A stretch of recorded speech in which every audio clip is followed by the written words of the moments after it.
편협적인 생각을 가진 그리스도인의 특징 첫 번째.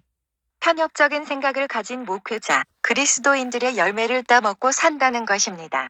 여기서 말하는 열매를 따먹는다는 것은 보고, 듣는 것을 말하며 열매는 책, 말, 행동, 설교, 영상, 그림, 이론 등을 말합니다. 교육에 대해 이해해야 그들이 왜 그렇게 된지 근원을 알 수 있습니다. 오늘날 목회자 그리스도인들이 편협적인 생각에 갇혀 살게 된 것은 편협적인 열매를 따먹고 살았기 때문입니다. 목회자는 신학교에서 신학교수, 신학자들의 편협적인 열매를 따먹고 살았고, 그리스도인들은 그 편협적인 목회자를 통해서 편협적인 열매를 따먹고 살아서 그렇습니다. 곧 다른 인도자가 많이 없기 때문에 오늘날 사태가 일어난 것입니다. 사람들이 실상 성령님께 인도받는 것보다 반성경적인 신학 사상에 인도받았기 때문에 이런 일들이 생겨난 것입니다. 열매를 보면 성령님께 인도받은 사람인지 아닌지 알 수 있습니다. 두 번째, 목회자, 그리스도인 등이 마귀의 통로가 되는 부분이 있다 해서 그 일부분을 보고 그 목회자와 그리스도인을 사역 등 전체적인 부분을 마귀로부터 온 사역, 은사라고 판단합니다. 이 부분이 얼마나 잘못된 것인지 성경적으로 수많은 예시로 설명할 수 있지만 대표적인 예시로 발람은 하나님께 쓰임받는 종이었지만 탐심으로 인해 멸망당했습니다. 탐심으로 멸망당했기 때문에 발락의 사역은 모두 마귀로부터 온 것이다는 잘못된 것입니다. 분명 발람은 하나님께 쓰임받는 선지자였습니다. 사람은 누구나 완벽하지 않기 때문에 흠이 있고 마귀의 통로가 있을 수 있습니다. 단지 회개하지 않고 완고한 마음으로 간다면 멸망당할 것입니다. 발람뿐만 아니라 유다도 하나님께 쓰임받았지만 자신의 탐심을 회개하지 않고 후회로 자살했기 때문에 문제이며 유다가 탐심으로 멸망당했기 때문에 유다가 한 사역은 다 마귀로부터 온 것은 잘못된 것입니다. 베드로도 마귀의 통로로 사용받았다 해서 다 마귀로부터 온 것이 아닙니다. 그리스도인은 날마다 마귀의 통로가 될 수 있다는 것을 기억하고 자기 자신을 부인하고 구원을 이뤄야 합니다. 또 목회자들이 은사중지론, 한 번 구원은 영원한 구원을 외친다고 해서 모두 마귀로부터 온 것도 아니며 그 일부분만 보고 전체 사역은 틀릴 것이라는 일반화의 오류를 저지르면 안 됩니다. 그들이 잘못된 부분이 있다면 중보기도, 권면 등을 해줄 뿐이지 지옥에 간다 정죄해서도 안 됩니다.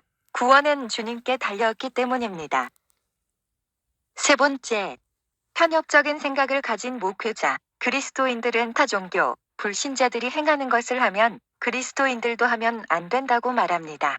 이들은 하나님의 일반은 총에 대해 전혀 이해하지 못하고 있을 뿐더러 영적인 통로는 양방향성에 존재한다는 것을 알지 못하고 있습니다. 불신자들이 방언기도처럼 비슷한 마귀의 말을 한다고 해서 그리스도인의 방언도 마귀의 방언으로 주장하는 편협적인 생각에 갇혀 살고 자기만의 이론과 논리에 사로잡힌 사람도 있습니다. 또한 타종교에서 다양한 호흡법을 사용하기 때문에 그리스도인은 하면 안 된다고까지 합니다. 만약 그들의 논리라면 그리스도인은 걸어도 안 되고 밥을 먹어도 안 되고 기도도 하면 안 되고 숨도 쉬어도 안 되고 생각을 해서도 안 될 것입니다. 마귀도 진리에 기반한 법칙, 위에서 거짓을 사용한다는 것을 기억하셔야 합니다. 마귀도 환상, 꿈, 의 통로를 사용해 말한 것처럼 하나님께서도 환상, 꿈과 환상의 통로로 말씀하십니다. 영의 통로인 양방향성의 통로와 일반은 총에 대해 이해하셔야 합니다. 네 번째, 자기가 경험한 것, 자기가 아는 것, 자기가 성경을 보는 방식이 전부인 줄 알고 자신이 아는 것이 무조건 맞은 건 줄 알고 자신의 잣대로 판단하고 자신의 잣대와 조금이라도 다르면 배우려는 자세 없이 무조건 배척하고 떠납니다. 이들은 바리새인들의 영에 의한 것입니다. 곧 종교의 영입니다. 다섯 번째, 하나님의 성령의 은사들을 잘못되게 사용한 사람을 근거로 모든 은사를 구하지 못하게 하고 사용하지 못하게 합니다. 어떤 예언의 은사자가 은사를 악용해서 교회를 무너뜨리고 예언의 은사를 돈벌이 장사로 이용했다 해서 모든 예언의 은사자를 은사를 악용한다고 생각하고 예언의 은사를 악용한 사례가 있다면 어떻게 예언의 은사를 악용하지 않을 것인지에 대해 방법을 제시하고 간구해야 하는데 예언의 은사는 악용하니까 예언에 대해 구하지도 말하고 예언 사역을 하지도 말라고 하는데 이것은 마치 군대에서 총기 사건들이 일어난다고 총기를 사용하지 말라는 것과 같은 것입니다. 총기 사건이 일어나면 총기를 사용하지 말라는 것이 아니라 총기를 바르게 사용하는 방법들을 간구하면서 총기 사건들의 문제들이 일어나지 않도록 해야 하는 것이 바람직한 태도입니다.